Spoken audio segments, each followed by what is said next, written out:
По вчерашното невреме што го зафати Скопје, очигледно општина Карпош е најпогодена. Кои се така наречените црни точки со оглед на фактот дека екипите на општина Карпош се на терен, работат и се разбира градските предпријатија ја работат истата работа? Така е, за жал по вчерашното невреме општина Карпош е една од општините која е најпогодена во моментот во невремето што го зафати Скопје во текот на вчерашниот ден. Исто како и вчера, продолжуваме денес, општина Карпош со полн капацитет се обидува да ги најпрвен да ги ослободи сообраќајниците, улиците да бидат проводни за граѓаните. Понатаму продолжуваме по градинките, каде што има дечиња, училиштата, така да најкритични точки Карпош 3, кај старата општинска зграда.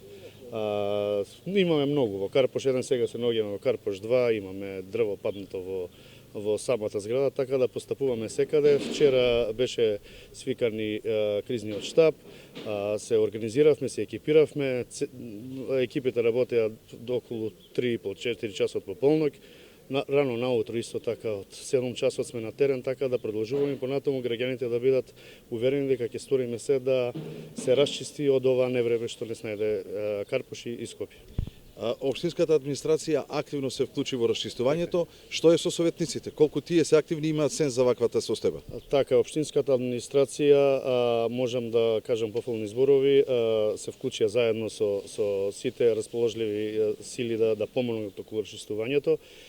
Имам информации дека и дел од советниците се веќе на терен, дел од советничката група на ВМРО ДПМН, дел од советниците на Социјалдемократскиот сојуз, така да сите се добредојдени, телефоните ни работат 24/7, кој колку може, како може да дојде да помогне, да помогнеме на колку што може да се справиме со ова невреме што не снајде во текот на вчерашниот ден. Дали може би имате подршката од самите граѓани, колку тие се кооперативни на терен?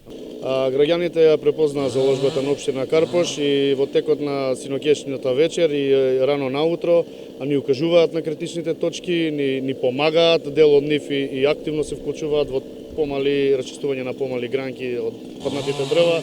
Така да отворени сме 24/7, може да ги пријавуваат настанатите проблеми од невремето, така да овде сме, остануваме на терен и понатаму.